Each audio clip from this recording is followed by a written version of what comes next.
लीजिए। तो सुखदेव जी ने कहा कि कहां स्वर्ग का अमृत और कहां श्रीमद् भागवत कथा।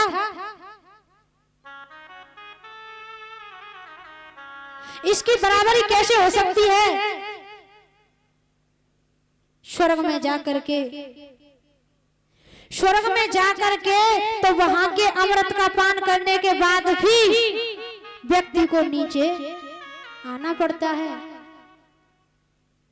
कि पुनरेप जन्मं पुनरेप मरणं पुनरेप जननी जठरे शयनम् पुनरप जननम पुनरप मरणम पुनरप जठरी जठरे शयनम पुनरेप जन्मं पुनरेप मरणं पुनरेप जननी जठरे शयनम। लेकिन श्रीमद् भागवत का पान जिसने कर लिया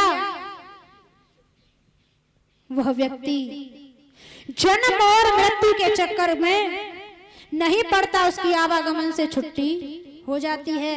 लेकिन ये अमृत है क्या। अमृत कहते किसे हैं कि नामृतम इति अमृतम, जो अजर अमर अविनाशी कर दे, अर्थात जन्म मृत्यु के चक्कर से छुटकारा दिला दे, उसे ही हम अमृत कहते हैं। ये ऐसा ये राधा कृष्ण नाम रूपी अमृत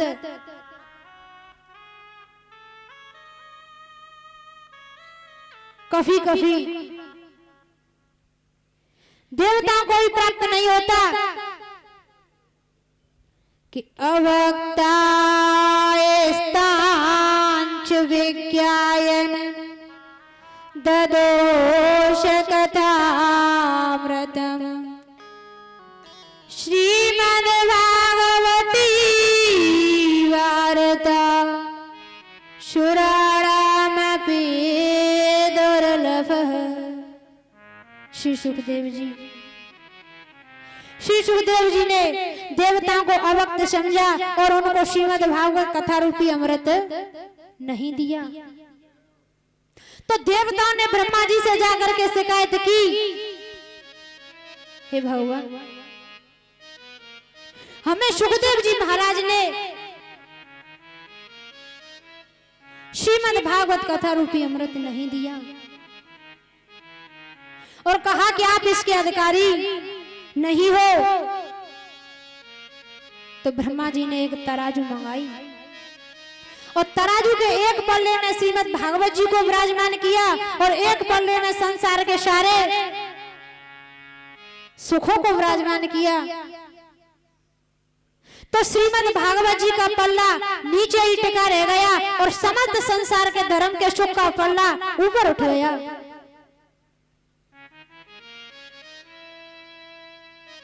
तो ब्रह्मा जी बताने लगे कि श्रीमद् भागवत कथा कोई पोथी नहीं है, कोई किताब नहीं है,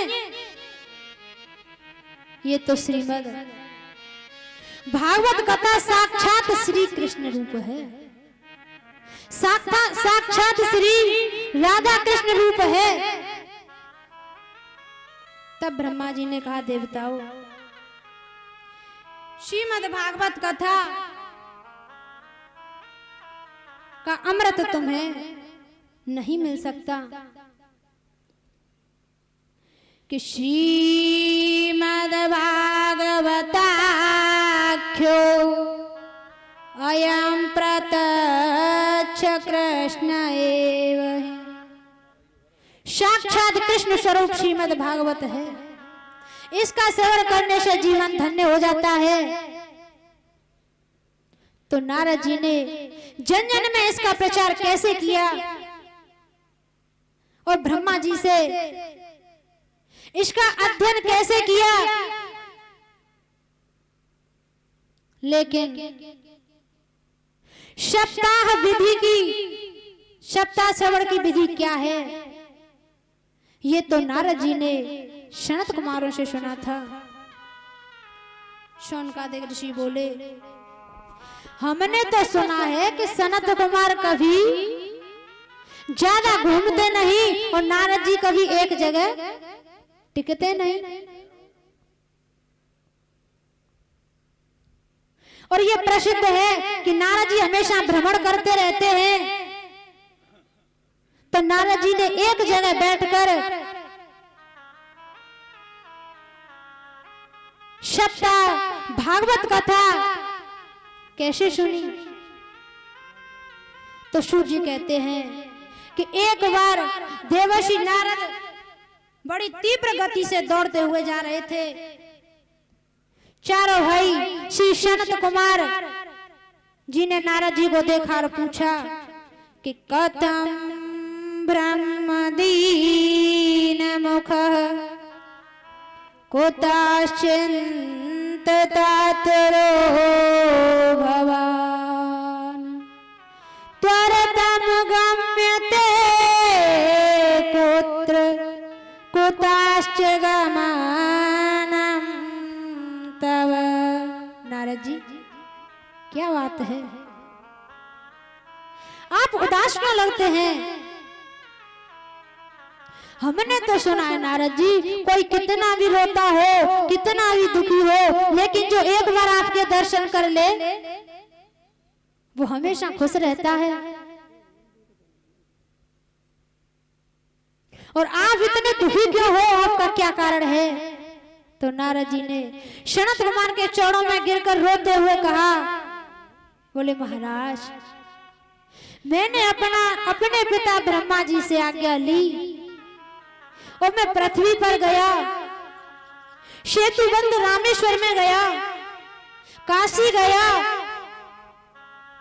लेकिन मुझे कहीं सुख नहीं मिला, मुझे कहीं शांति नहीं मिली। क्योंकि सनत कुमार जी, मैंने देखा है हो जो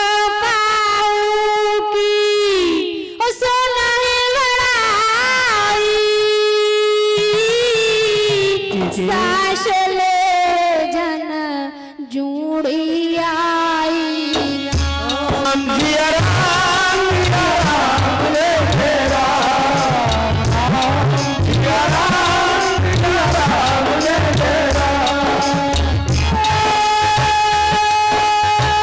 जो काऊकी सोनाही बड़ाई, सास ले जन जूड़ी आई। राम जिया राम रे तेरा, राम जिया राम रे तेरा। कि और बताया है हो जो काऊकी सोनाही बिताती, खुशी भरे नौ जगपति। राम जिया राम रे तेरा, राम जिया राम रे तेरा। तब नारद जी कहने लगे, हे सनत कुमार जी, मैं मृत्यु लोक में गया, मैंने देखा कि अधिक से अधिक लोगों ने झूठ बोलना प्रारंभ कर दिया है। ज्यादातर लोग झूठ बोलते हैं, सत्य को छोड़कर असत्य को धारण कर लिया है।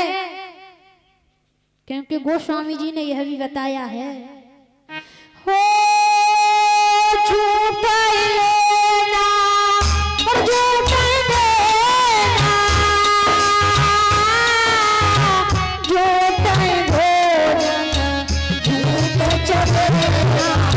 राम जिया राम रे तेरा, राम जिया राम रे तेरा।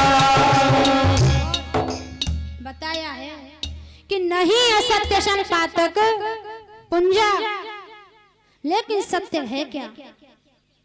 सत्य कहते किसे हैं कि साच बराबर तब नहीं, झूठ बराबर साथ बराबर झूठ बराबर का जाके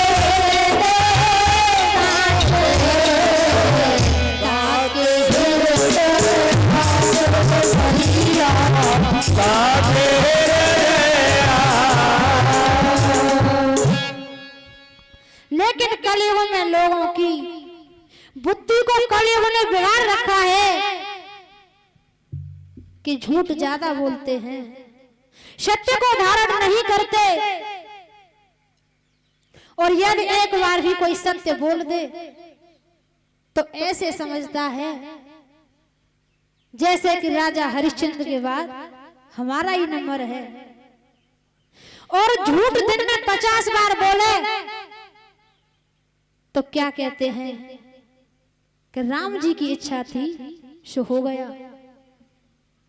झूठ बोले तो राम जी की इच्छा, सत्य बोले तो हमारी इच्छा। लेकिन हमें ऐसा कभी नहीं करना चाहिए। सनत कुमार जी बोले कि आजकल घर में नई बहू की चलती है, तो ये तो सही है कि घर में नई बहू की चले तो कोई परेशानी नहीं है। लेकिन जब हम कोई बड़ा कार्य करें, कोई धर्म का कार्य करें, तो हमें अपने बड़े बूढ़े दादी दादा की सलाह लेनी चाहिए। लेकिन आजकल लोग करते क्या हैं कि घर में तो चलती है नई बहू की, और जब कोई बड़ा काम करते हैं तो सलाह लेते हैं ससुराल से साले साहब की। इसीलिए हमारे ब्रज में एक कहावत है कि दीवार बिगाड़े आरो और घर बिगाड़े सारो। इसके कौरव प्रमाण भी हैं कि मामा शकुनी की सलाह लेकर के क्या हुआ। तो आगे नारद जी कहते हैं कि मैं घर घर में गया लेकिन मुझे कहीं भी शांति नहीं मिली। मैं आश्रम में गया, मुझे कहीं भी शांति नहीं मिली। तो एक बार नारद जी घूमते घूमते श्रीधाम वृंदावन में पहुंचे, और वृंदावन में जाकर के उन्होंने एक कौतुक देखा कि एक युवती के पास 2 पुरुष मूर्छावस्था में पड़े हुए हैं, और वह स्त्री चारों ओर देख रही है, चारों ओर देखती है। और उसने मुझे देखा और मुझे बुलाया, तो मैं उस माता के पास गया, और युवती मुझे देख करके चिल्लाने लगी और कहने लगी कि भो चढ़ो, कि भो सदो क्षणं तिष्ठ मच्चिंता विनाशय दर्शनम तव लोकस्य शरवताहरं परम। जी जी। हे साधु जी महाराज, हे साधु जी महाराज, आपके दर्शन करके मुझे बहुत शांति मिली है, मुझे बहुत शांति की प्राप्ति हुई है, तथा मेरे पाप समाप्त हो गए, और मैं अपने आप को अब सुख महसूस करती हूँ। क्योंकि गोस्वामी जी ने बताया है, हो सरदा तपनी से और सासे अपहरई, संत दरस जिमें पातक टरही।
नारद जी पूछने लगे, हे देवी तुम कौन हो और तुम्हारे पास ये दोनों पुरुष पड़े हुए हैं, ये कौन है? तो युवती बताने लगी, हे नारद जी महाराज, मेरा नाम भक्ति है और मेरे पास ये दोनों पुरुष पड़े हुए हैं, ये मेरे बेटे ज्ञान और वैराग्य हैं। तब उसने बताया कि ज्ञान वैराग्य मेरे दोनों पुत्र हैं और मेरा जन्म द्रविड़ देश में हुआ था, महाराष्ट्र में मेरा पालन पोषण हुआ और गुजरात में जाकर मैं बुढ़ी हो गई। हे नारद जी, लेकिन वृंदावन में आकर के उल्टा हो गया कि मुझे बुढ़ी होना था और मेरे पुत्रों को जवान होना था, लेकिन यहाँ आकर के उल्टा हो गया कि मैं जवान हो गई और मेरे पुत्र बुढ़े हो गए। तो नारद जी कहने लगे कि अब उन दोनों ज्ञान और वैराग्य के बुढ़ापे को दूर करने के लिए बड़े बड़े प्रयास किए, वेदादि का पाठ किया, वेदांत का पाठ किया, लेकिन कोई असर नहीं हुआ। तब आकाशवाणी हुई, यदि तुम ज्ञान वैराग्य के बुढ़ापे को दूर करना चाहते हो तो भक्ति के कष्ट की निवृत्ति, भक्ति के कष्ट की निवृत्ति करना चाहते हो तो इसके लिए सत्कर्म करो। इसीलिए मैं आप लोगों को बताता हूं और मैं आप लोगों की शरण में आया हूं कि आप सब महापुरुष हैं और मेरे अनंत जन्मों के भाग्योदय से आपका दर्शन हुआ है। तो पहली बात तो ये है कि ज्ञान वैराग्य का बुढ़ापा दूर कैसे होगा? एक करुण उम्र की नारी और वृंदावन आई पधारी, एक करुण उम्र के दोनों पुत्र अवस्था है गई मेरे बहन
बोलिए श्री वृंदावन स्वागतम गुरुदेव शरणागतम गुरुदेव बोलो स्वागतम गुरुदेव शरणागतम गुरुदेव स्वागतम गुरुदेव शरणागतम गुरुदेव स्वागतम गुरुदेव शरणागतम गुरुदेव स्वागतम गुरुदेव शरणागतम गुरुदेव स्वागतम गुरुदेव शरणागतम गुरुदेव स्वागतम गुरुदेव शरणागतम गुरुदेव जागे भाग्य हमारे गुरुदेव पधारे जागे भाग्य हमारे गुरुदेव पधारे पधारे गुरुदेव पधारे देव पधारे गुरुदेव पधारे देव पधारे गुरुदेव पधारे देव पधारे गुरुदेव पधारे जागे भाग्य हमारे गुरुदेव पधारे जागे भाग्य हमारे गुरुदेव पधारे तुम तो गुरु जी चंदा सूरज गुरुजी चंदा सूरज तुम तो गुरु जी चंदा सूरज गुरुजी चंदा सूरज हम है दौलत तारे गुरुदेव पधारे भाग्य हमारे गुरुदेव पधारे जागे भाग्य हमारे गुरुदेव पधारे भाग्य हमारे गुरुदेव पधारे बोलिए श्री वृंदावन बिहारी लाल की सनत कुमार जी कथा सुना रहे हैं। तो भक्ति अपने पुत्रों के साथ आकर विराजमान है। नारद जी ने सनत कुमारों से कहा, मैं आपसे एक प्रश्न करना चाहता हूं। गुरुदेव बोले, पूछिए महाराज। कि यदि कोई व्यक्ति, यदि कोई भगवान का भक्त श्रीमद् भागवत कथा श्रवण कर मुक्ति पाता है तो ये तो कोई आश्चर्य की बात नहीं है। और यदि कोई ज्ञानी पुरुष भागवत श्रवण कर मोक्ष प्राप्त करता है तो ये भी कोई आश्चर्य की बात नहीं है। लेकिन मुझे ये बताओ, परंतु क्या किसी पापी व्यक्ति को भी भागवत सुनने से मुक्ति मिल सकती है? तो सनत कुमारों ने कहा, बहुत सुंदर व्याख्यान किया कि ये मानवा पाप कृतस्तु सर्वदा सदा दुराचारता विमार्गः क्रोधाग्निदग्धाः कोटलाश्च कामिनी सप्ताहयज्ञेन कलो पुनन्ति ते। सनत कुमार ने कहा, नारद जी आपका ये प्रश्न ही गलत है, क्योंकि ऐसा कोई व्यक्ति है ही नहीं कि जिसे श्रीमद् भागवत सप्ताह के ज्ञान यज्ञ से मुक्ति न मिले। ये मानव पापग्रस्त सर्वदा, जो व्यक्ति सदा सदा पाप करता है, सदा गलत रास्तों पर चलता है, क्रोधाग्नि दग्धा कुटिलाक्ष कामिन, जो सदा क्रोध की अग्नि में जलता है, सप्ताह यज्ञ कलो पुनन्ति ते। श्रीमद् भागवत। सप्ताह ज्ञान यज्ञ से जिसे मुक्ति न मिले ऐसा कोई व्यक्ति है ही नहीं। सनत कुमार ने कहा, जिस मनुष्य ने जीवन में कभी सत्कर्म नहीं किया हो, दुराचार परायण जिसकी मनोवृत्तियां बनी रही हो, क्रोध की अग्नि रूपी में जलता रहा हो और सदा दुराचार बुरे कर्म पाप करता रहा हो, तथा चोर, शराबी, ज्वारी, अपने माता पिता की हिंसा करने वाला हो।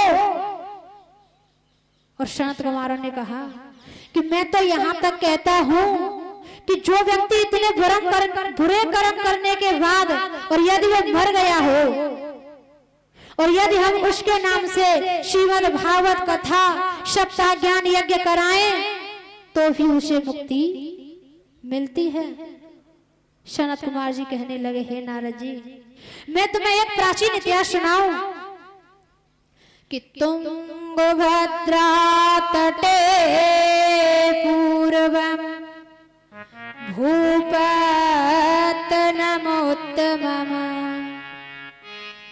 यत्र वर्णाश्वर्धवेण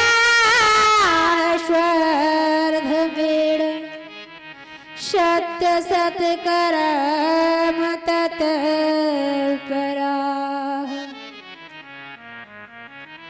तुंगभद्रा नदी के किनारे एक बहुत सुंदर नगर है और उस नगर का नाम है उत्तम नगर। उस नगर में एक पंडित जी रहते हैं और जिनका नाम है आत्मदेव। आत्मदेव जी, आत्मदेव का शाब्दिक भाव होता है जिसने आत्मा में देवत्व का दर्शन कर लिया हो वो आत्मदेव। लेकिन जैसे सद्गुण संपन्न पंडित जी आत्मदेव हैं, वैसे ही उनके विपरीत, बिल्कुल उनके विपरीत उनकी भार्या धुंधली देवी। नाम भी बड़ा विचित्र है, धुंधली देवी। जैसा नाम वैसा ही गुण, यथा नाम और तथा गुण। पति तो जाते हैं बेचारे यजमानों के घर कथा करने, पूजा पाठ करने, शाम को आते हैं और दिन भर घर में पत्नी का ही साम्राज्य रहता है। कभी किसी पड़ोसी से झगड़ लेना, कभी घर में झगड़ लेना, और जैसे ही पतिदेव शाम को आते हैं तो दरवाजे पर ऐसे हाथ जोड़कर खड़ी हो जाती है जैसे कि सती अनुसुईया के बाद इन्हीं का नंबर है। ऐसे स्वागत करती है कि सती अनुसुईया के बाद इसी का नंबर है। लेकिन हमारे शास्त्र कहते हैं हमें कभी बनावटी प्रेम नहीं करना चाहिए। ये शास्त्रों की बात है कि परमात्मा को बनावटीपन पसंद नहीं है, तो भगवान को क्या पसंद है? गोस्वामी जी ने बताया है, हो निर्मल मन जन सो मोहि पावा, मोह कपट छल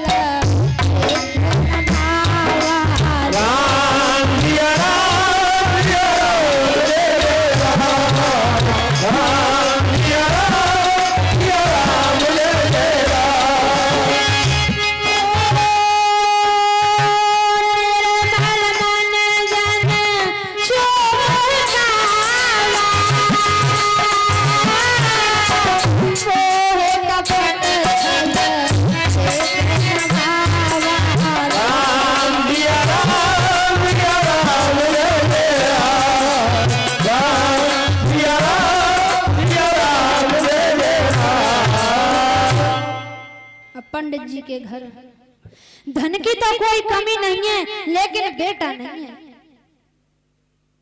तो बेटे के बिना बहुत दुखी रहते हैं और उनके घर में एक तुलसी का बिरवा है, वो भी कभी हरा नहीं होता, और उनके घर एक गौ माता है, वो भी कभी बछड़ा बछिया नहीं देती। तो इस कुंता को लेकर के आत्मदेव जी बहुत दुखी हैं। आगे चलकर क्या हुआ कि पड़ोसियों ने भी आकर आत्मदेव जी से कहने लगे, आत्मदेव जी आपके घर तुलसी का विरवा है, हम कब से देखते आ रहे हैं, लेकिन ये तुलसी का विरवा कभी हरा नहीं होता। आपके घर बछिया है, गौ माता है, हम कब से देख रहे हैं, लेकिन ये कभी बच्चा बछिया नहीं देती। आपके कोई बेटा नहीं है, इसी पाप की वजह से आपके ये घर ये सब हुआ है। तो पंडित जी बैठे बैठे विचारने लगे, क्या करूं, तुलसी जी को रोज जल देता हूं लेकिन फिर भी कभी हरी नहीं होती, रोज इनकी सेवा करता हूं कभी हरी नहीं होती, फिर भी सूख जाती है। मेरी गाय को 6 वर्ष हो गए, खूब सेवा करता हूं लेकिन फिर भी आज तक कोई बछड़ा बछिया नहीं है। अब पड़ोसियों का आना जाना शुरू हो गया और बताते हैं कि बढ़िया पड़ोसी भी नसीब से मिलते हैं, और ज्यादा बढ़िया मिल जाए तो आपको उखाड़ कर ही मानेंगे। और पड़ोसी भी ताने देने लगे। तो एक दिन आत्मदेव जी घर छोड़कर वन में चले गए और वन में बैठकर रुदन करने लगे, जब तक मुझे पुत्र प्राप्ति का वरदान नहीं मिलेगा तो मैं यहीं मर जाऊं बेशक, पर घर लौटकर नहीं जाऊंगा। आत्मदेव जी वन में बैठकर रुदन कर रहे हैं। उसी समय एक सन्यासी बाबा दिखाई दिए और उन्होंने साधु महाराज के लिए दंडवत प्रणाम किया। तो साधु जी पूछने लगे, हे आत्मदेव कि कथम रोदेश वे कृतम काते चिंतावली यशी। हे आत्मदेव जी आपको क्या परेशानी है, आपको कौन सी चिंता परेशान कर रही है? पंडित जी आप क्यों रोते हो? तो पंडित जी सन्यासी बाबा के चौड़ों में गिरकर बोले, साधु महाराज मेरे घर में तुलसी का बिरवा है, वो कभी हरा नहीं होता। मेरे घर में गौ माता है लेकिन कभी बछड़ा बछिया नहीं देती, और मेरा कोई बेटा भी नहीं है, मैं निसंतान हूं। और हे सन्यासी बाबा मैं तुम्हें क्या बताऊं, आप सब कुछ जानते ही हैं। गोस्वामी जी ने लिखा है, हो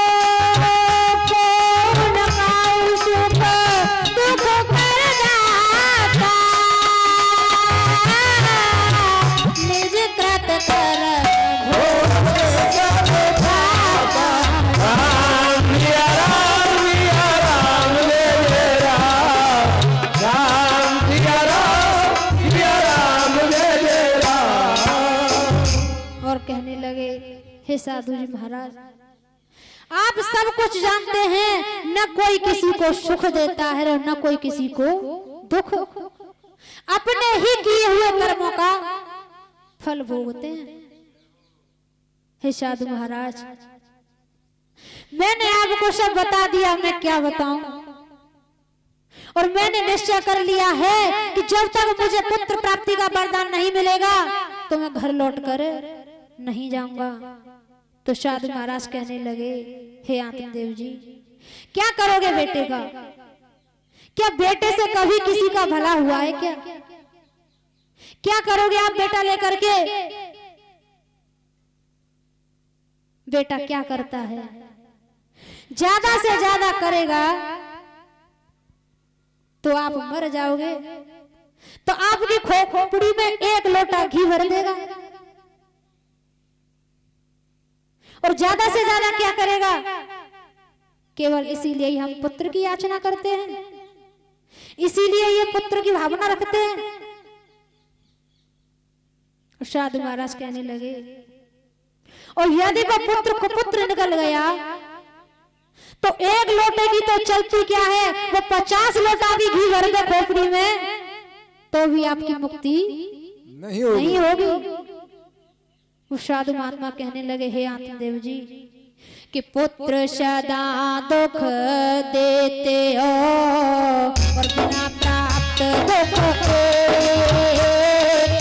पुत्र सदा दुख देते बिना पुत्र दुख भविष्य में दुख जन्म दुख मरे तो दुख अंत कबीरा मरे तो हे आत्मदेव जी, इसीलिए कल्याण तो ज्ञान से होता है। हमें अपने कल्याण के लिए ज्ञान की जरूरत होती है। हमें शुभ कर्म करने से कल्याण होता है। इसीलिए गोविंद को ही पुत्र मानो। आत्मदेव जी कहने लगे, हे साधु महाराज, मुझे ये सूखा ज्ञान न दे, मुझे इस सूखे ज्ञान की जरूरत नहीं है, क्योंकि बिना प्राणों के ये शरीर बेकार होता है और बिना संतान के ये परिवार बेकार होता है। इसीलिए आप मुझे सूखा ज्ञान न दें। मैं तो पुत्र का वरदान लेकर ही जाऊंगा। आप मुझे भक्ति ज्ञान का उपदेश न दे करके संतान प्राप्ति का आशीर्वाद दें। तब साधु महात्मा कहने लगे कि मैं तुम्हें एक फल देता हूं और आप इस फल को जाकर के अपनी पत्नी को दे देना, इससे तुम्हारी पत्नी के गुणवान पुत्र पैदा होगा। लेकिन तुम्हारी पत्नी को इस फल को खाने के बाद में परहेज करने पड़ेंगे। और साधु जी महाराज कहने लगे कि सत्यम शौचम दया दानम मेक भक्तम तो भोजनम वरदा वदि स्त्रिया काल तेन पुत्रो अति निर्मलः। तब साधु जी कहने लगे, हे आत्मदेव, तुम्हारी पत्नी को फल खाने के बाद में परहेज करने पड़ेंगे, अल्प आहार करना पड़ेगा तथा गुरु जी के दिए हुए मंत्र का 108 बार 108 माला का जाप करना पड़ेगा। तब आत्मदेव जी साधु महात्मा को प्रणाम करके चल दिए और अपने घर गए और धुंधली से कहा, देवी मैं तुम्हारे लिए एक फल लेकर आया हूं और ये फल मुझे साधु महाराज ने दिया है। इस फल को खाने से तुम्हें सुंदर पुत्र की प्राप्ति होगी, पर इस फल को खाने के बाद में तुम्हें परहेज करने पड़ेंगे। तो धुंधली ने सोचा कि इस फल को खाने से मैं गर्भवती रहूंगी तो मेरा गर्भ बढ़ेगा और मुझे खाने पीने में अरुचि होगी, और यदि मेरे घर में किसी ने आंच लगा दी तो मैं भाग नहीं पाऊंगी, और मेरे घर में चोरी हो गई तो मैं भाग नहीं पाऊंगी, और मेरा गर्भ बढ़ेगा। मेरे घर में यदि ननद आ गई, समेटा ननद, तो वो सारा सामान बटोर ले जाएगी। तो ये समझ करके धुंधली देवी ने अपनी बहन को बुलाया और बहन से कहा कि तुम्हारे जीजा जी एक फल लेकर आए हैं और बता रहे हैं कि इस फल को खाने से तुम्हें सुंदर पुत्र की, गुणवान पुत्र की प्राप्ति होगी। तो धुंधली देवी ने कहा, लेकिन मैं इस फल को खाना नहीं चाहती, क्योंकि इस फल को खाऊंगी तो मुझे बहुत कष्ट सहने पड़ेंगे। और यदि सुखदेव जी की तरह 12 साल गर्भ ठहर गया तो और मुश्किल हो जाएगा। तो धुंधली की बहन कहने लगी, बहन जी यदि सुख चाहती हो तो कष्ट उठाना पड़ेगा, क्योंकि सुख के पीछे दुख और दुख के पीछे सुख, सुख और दुख दोनों का जोड़ा होता है। और बहन जी बिना मरे तो स्वर्ग दिखेगा ना। तो धुंधली देवी कहने लगी, इसलिए मैंने एक उपाय सोचा है कि जहां सब कुछ है वहां खाने वाला नहीं, और जहां खाने वालों की लाइन लगी है वहां कुछ है नहीं। इसीलिए आप ऐसा करो कि आपके 6 पुत्र हैं और 7वां होने वाला है, लेकिन अन्न का दाना नसीब नहीं है। अब की बार आपके जो पुत्र होगा आप उसे मुझे दे देना। धुंधली देवी ने कहा, और एक ऐसा काम करो, मेरे पति देवता बहुत भोले वाले हैं, पूजा पाठ के अलावा कुछ जानते नहीं हैं, इसीलिए तुम्हारे घर जो पुत्र जन्म लेगा उसको आप मुझे दे देना, और मैं तुम्हें बहुत सा धन दे दूंगी, जिससे कि आपके बच्चों का लालन पालन होगा। तो धुंधली देवी और धुंधली की बहन दोनों राजी हो गई, और उस फल की परीक्षा करने के लिए वो फल गौ माता को खिला दिया। लेकिन समय आने पर धुंधली ने अपनी बहन का पुत्र ले लिया और आत्मदेव से कहने लगी, हे पति देव मुझे पुत्र पैदा हुआ है। तो पंडित जी के मन में बहुत खुशी हुई, बहुत आनंद मनाया, बड़ा उत्सव मनाया, बहुत खुश हुए आत्मदेव जी। और जिस फल को उन्होंने गौ माता को खिलाया था सो गाय के भी 9 महीने बाद एक सुंदर पुत्र हुआ। तो आत्मदेव जी और अधिक प्रसन्न हुए। गाय के पुत्र का नाम इन्होंने गोकर्ण रखा, क्योंकि उसका संपूर्ण शरीर मनुष्य जैसा, केवल उसके कान हैं गाय जैसे लंबे लंबे, इसीलिए उसका नाम गोकर्ण रखा। और आत्मदेव जी ने मन में सोचा कि मेरा नाम है आत्मदेव और मैं अपने बेटे का नाम रखूंगा परमात्मा देव। लेकिन धुंधली देवी कहने लगी, वाह 9 महीने गर्भ धारण हमने किया है और नाम अपने नाम से मिलता रखोगे? मेरा नाम है धुंधली और मैं अपने बेटे का नाम रखूंगी धुंधकारी। तो आत्मदेव जी कहने लगे, देवी जैसी आपकी आज्ञा। कि गोकर्ण पंडितो ज्ञानी और धुंधकारी महाखल। गोकर्ण जी बहुत अच्छे विद्वान थे, क्योंकि संतों का दिया हुआ प्रसाद था। और धुंधकारी औरों के घरों में आंच लगाने वाला, जुआ खेलने वाला, शराब पीने वाला, मदिरा का पान करने वाला बहुत बड़ा पापी दुराचारी हुआ। और गोकर्ण जी बहुत बड़े विद्वान थे और धुंधकारी महाखल। कि स्नान शौचम क्रियाहीनो दुर्वक्षी क्रोधवर्णतः दुष्परिग्रह करता च शवहस्तेन भोजनम्।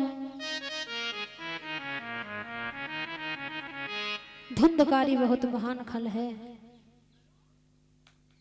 आप ध्यान दीजिए, वैसे समझदार पुत्र यदि घर में एक है तो एक ही पुत्र खानदान को तार देगा, शास्त्र कहते हैं घर में बेटा एक है और वो गुणवान है तो पूरे खानदान को तार देगा।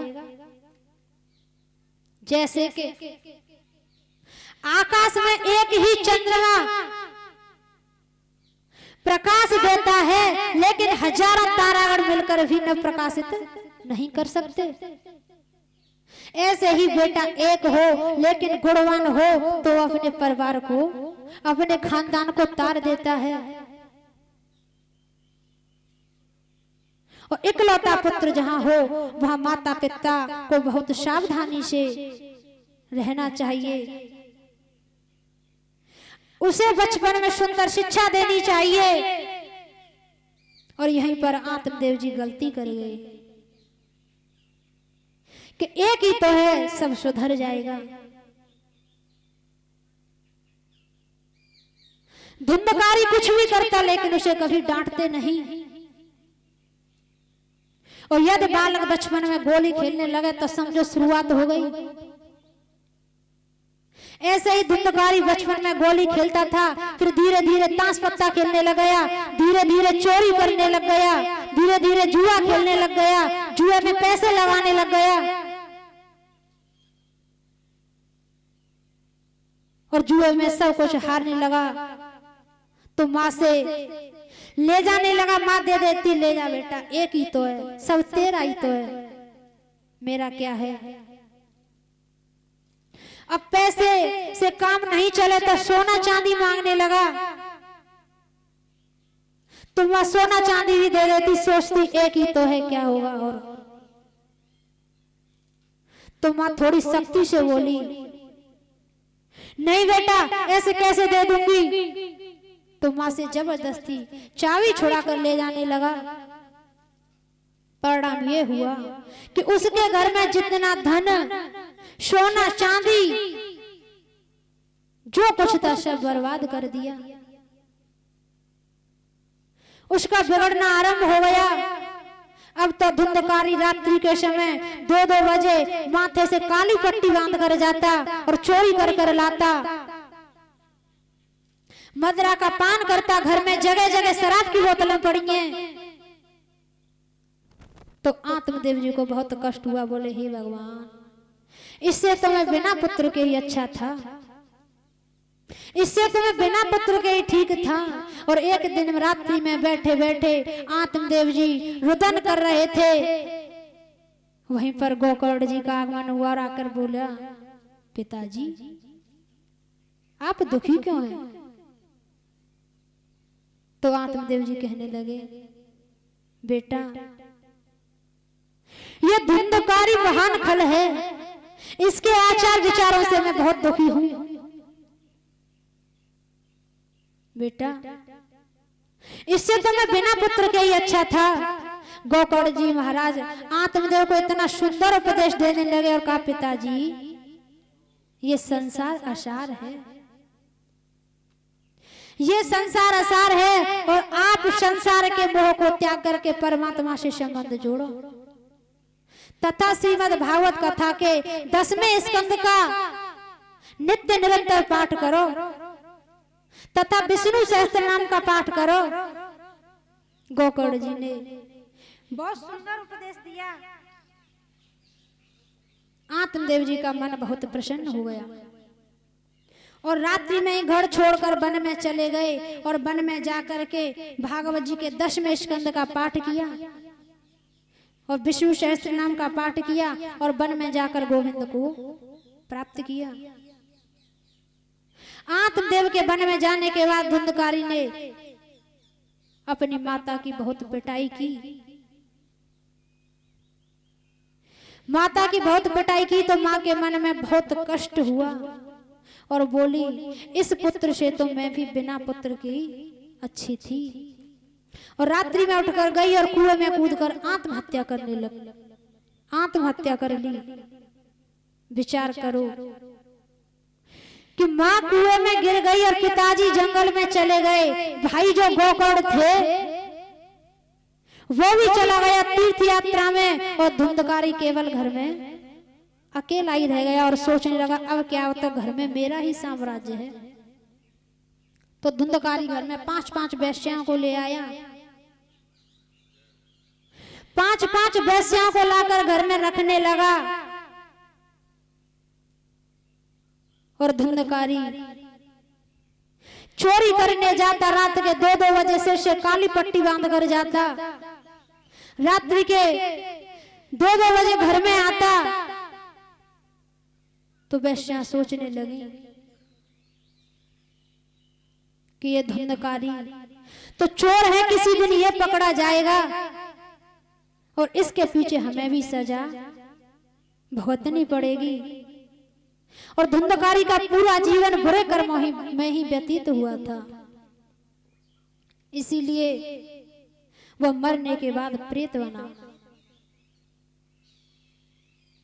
जब गोकर्ण जी महाराज अपने गांव में आए तो रात्रि के 12 बजे गोकर्ण जी ने सोचा 12 बजे हैं और यहाँ मेरी जन्मभूमि है, आत्मदेव जी का यही तो घर है और यहीं पर मुझे रुक करके भजन करना चाहिए। तो गोकर्ण जी आकर के भजन करने लगे।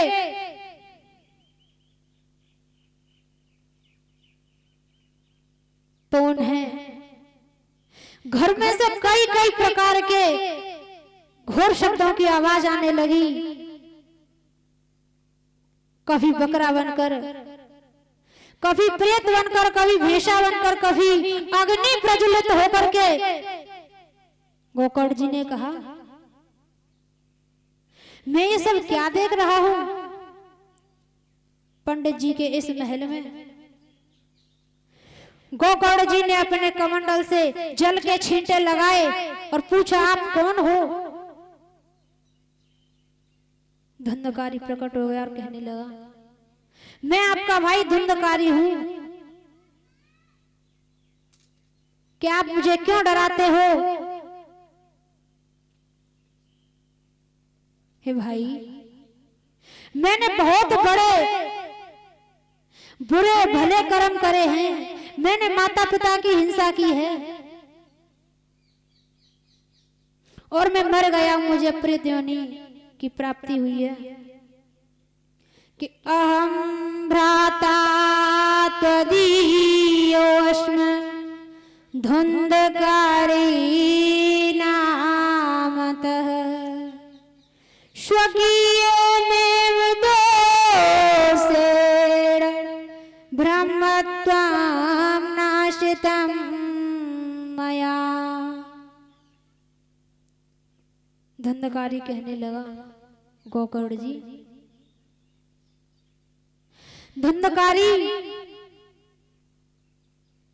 तुम प्रेत बनकर पड़े हो, राम राम भूत प्रेत बनकर पड़े हो तुम।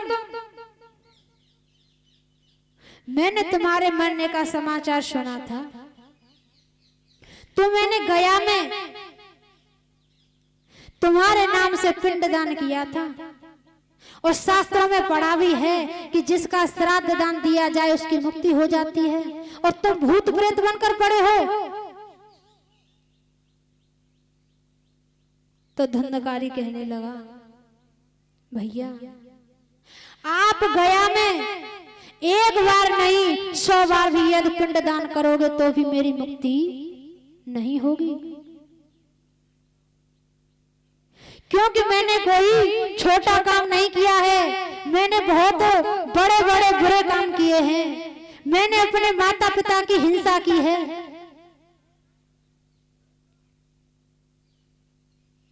तो गोकर्ण जी कहने लगे कि डरना नहीं और मैं अभी व्यवस्था करूंगा। गोकर्ण जी ने सूर्य को प्रणाम किया, हे भुवन भास्कर सूर्य, हे भुवन भास्कर सूर्य, मैं आपको प्रणाम करता हूं और केवल आप मुझे इतना बताइए कि धुंधकारी महाप्रेत की मुक्ति कैसे होगी। भगवान भुवन भास्कर सूर्य ने आदेश किया कि श्रीमद् भागवतान मुक्तिः सप्ताह वाचनम कुरुम। हे गोकर्ण जी केवल एक ही उपाय है कि कि तुम धुंधकारी को श्रीमद् भागवत जी की कथा सुनाओ और उसको सुनने से उसकी मुक्ति हो जाएगी। तो सब लोगों ने सुना तो बड़ा सुंदर व्यास मंच बनाया, चौकी सजाई, भागवत जी को विराजमान किया। जहां भागवत जी का पंडाल सजाया वहीं एक 7 गांठ का बांस लगाया गया। धुंधकारी ने इधर उधर देखा कि मेरे लिए बैठने का स्थान कहाँ है, तो धुंधकारी उस बांस की पहली ग्रंथि में प्रवेश कर गया। सज्जनों, पहले दिन की कथा का जैसे ही विश्राम हुआ तो बांस की पहली ग्रंथि फट गई। दूसरे दिन की कथा का विश्राम हुआ तो बांस की दूसरी ग्रंथि फट गई। तीसरे दिन की कथा का विश्राम हुआ तो बांस की तीसरी ग्रंथि फट गई। इसी प्रकार 7वें दिन में बांस की 7 ग्रंथि फट गई और उसमें बैठा प्रेतात्मा धुंधकारी एकदम देव रूप में परिवर्तित हो गया और उससे हाथ जोड़कर बोला, भैया आपकी बड़ी कृपा हुई जो आपने मुझे श्रीमद् भागवत कथा सुनाई, और यदि आप मुझे श्रीमद् भागवत कथा का श्रवण नहीं कराते तो मेरी मुक्ति कैसे होती। तो धुंधकारी के लिए भगवान के धाम से सुंदर विमान आया और उसमें भगवान के पार्षद बैठे हैं। धुंधकारी जैसे ही विमान में बैठने लगा तो गोकर्ण जी ने कहा, ये क्या हो रहा है। भगवान के पार्षदों ने कहा, प्रेत धुंधकारी ने भागवत सुनी है ना जी, इसीलिए इसकी मुक्ति हो गई और हम इसे बैकुंठ लेकर जा रहे हैं। तो गोकर्ण जी ने कहा कि अत्रेव बहव शांति श्रोतारो मम निर्मलः। पार्षदों से गोकर्ण जी कहने लगे कि श्रीमद् भागवत कथा तो हजारों लोगों ने सुनी, लेकिन भागवत कथा सुनने से मुक्ति मिलती है तो सभी को मिलनी चाहिए। ये ऐसा कैसे क्यों हुआ जो कि धुंधकारी को ही मुक्ति मिली। तो भगवान के पार्षदों ने कहा कि कथा के श्रवण भाव को सुनने में अंतर है। धुंधकारी ने जो कथा सुनी वो श्रोता बन करके सुनी।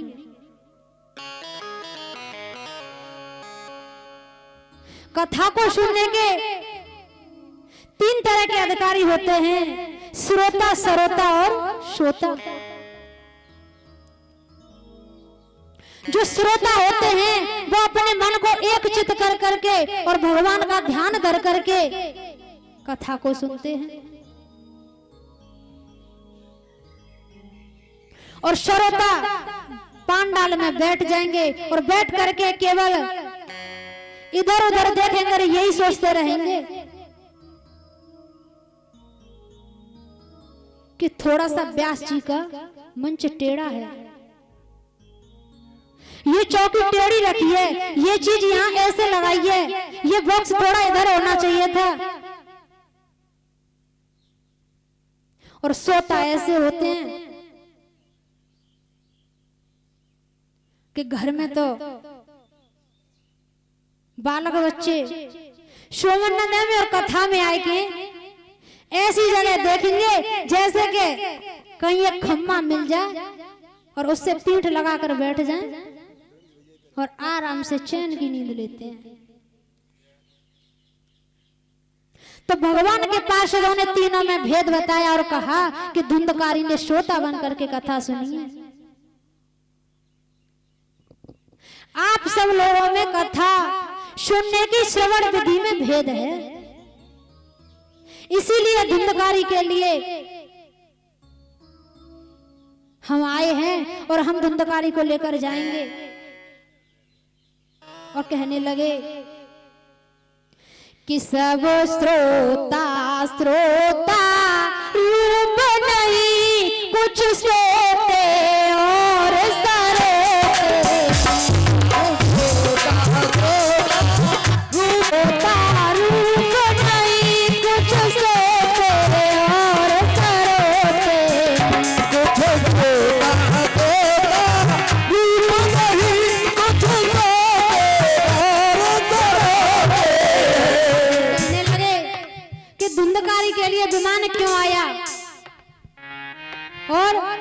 और सब भक्तों के लिए विमान क्यों नहीं आया?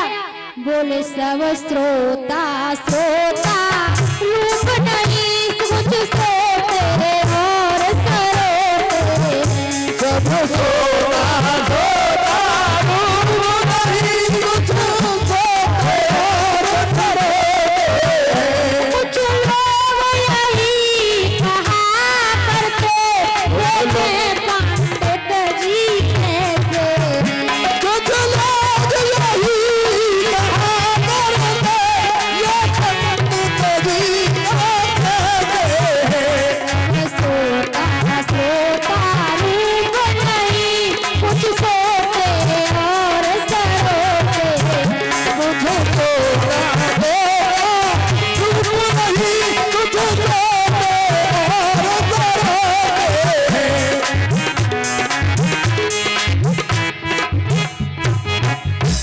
बोलिए श्री वृंदावन बिहारी लाल की।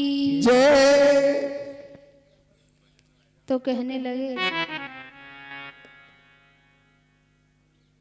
और उनकी यह गत हो के समरण में, उनकी यह गत हो सास बहू ना भूल कर इनमें रमियो भैया इनमें रमियो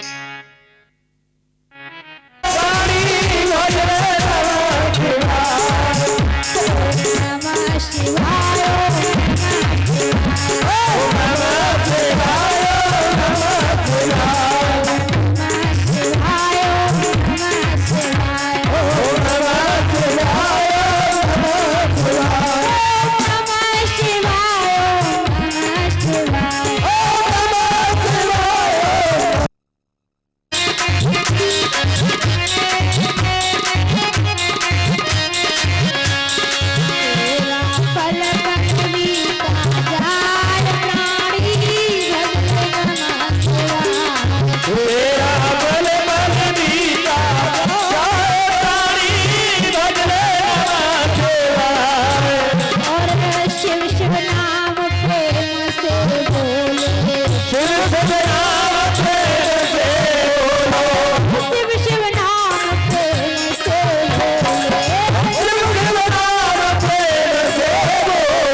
काम जात गांठऊ से दाम जात और सोया से को नाम जात रूप जात रंग से और उत्तम सब कर्म जात कुल के सब धर्म जात और गुरुजन की शर्म जात अपने चित्त भंग से और राग रंग प्रीत जाते और ईश्वर से प्रीत जाते और जग से प्रतीत जात काम की उमंग से और सुर सर को वास जाते सुर सर को वास जाते और भक्ति को निवास जात और पुण्य को प्रकाश जात वैश्या के प्रसंग से और पुण्य को प्रकाश जात वैश्या के प्रसंग से। बोलिए श्रीमद् भागवत महापुराण की जय हो। श्री वृंदावन बिहारी लाल की जय हो। श्री राधा रानी सरकार की जय हो। आरती गाओ बिहारी तेरी आरती गाओ, आरती गाओ प्यारे तुमको मनाओ, आरती गाओ प्यारे तुमको मनाओ, भांग बिहारी तेरी आरती गाओ, भांग बिहारी तेरी आरती गाओ, मोर मुकुट तेरे शीश पे सोहे, मोर मुकुट तेरे शीश पे सोहे, प्यारी मुरली मेरो मन मोहे, प्यारी मुरली मेरो मन मोहे, देख छवि बलिहारी गाओ, आंख बिहारी तेरी आरती गाओ, चरणों से निकली गंगा प्यारी, चरणों से निकली है गंगा प्यारी, जिसने धारी दुनिया धारी, जिसने सारी दुनिया धारी, और चरणों में शीश झुकाओ, बात बिहारी तेरी आरती गाओ, दास दास के नाथ आप हो, दास दास के नाथ आप हो, सुख दुख जीवन प्यारे साथ आप हो, सुख दुख जीवन प्यारे साथ आप हो, हमारी बताओ, बात बिहारी तेरी आरती गाओ, संग सो है जसवान दुलारी, संग सो है जसवान दुलारी, ललता दिखे सखियां प्यारी, ललता दिखे सब गावत पाओ, श्री बात बिहारी तेरी आरती गाओ, श्री हरिदास के प्यारे तुम, श्री हरिदास के प्यारे तुम हो, मेरे भी तुम जीवन धन हो, मेरे भी तुम जीवन धन हो, बार बार दर्शन पाओ, बात बिहारी तेरी आरती गाओ,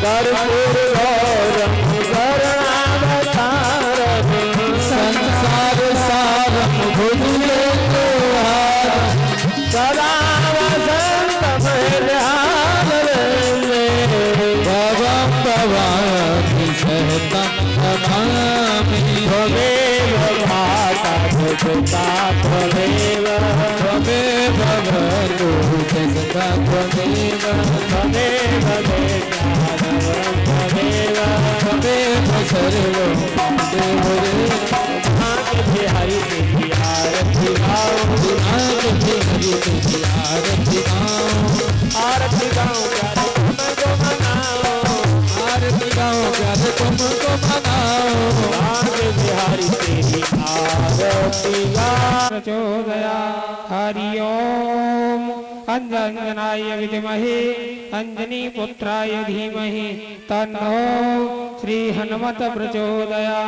हरि ओम सेवंत काम कुल चंपक पाट लब्धय पुन्नागजाद करवीरसाल पुष्पै बिल्ल प्रभाव तुलसी दल मंजरी वे त्वं पूजामि जगदीश्वर मे प्रसीदे नाना सुगंध पुष्पाणि यथा कालो भवानी च पुष्पांजलि मया दत्त गृणाम परमेश्वर सुमन सुवंदित सुमन लय सुमन सुबोधि विचार पुष्पांजलि अर्पित करो मेरे गोविंद करो स्वीकार पुष्पांजलि मंत्रम समर्प्यामि नमो नमः आराध्यम समर्प्यामि नमो नमः आरती दे दो भगवान ओम हरिओम आराध्यम समर्प्यामि नमो नमः सभी भक्तजन बड़ी सुंदर सुंदर आरती की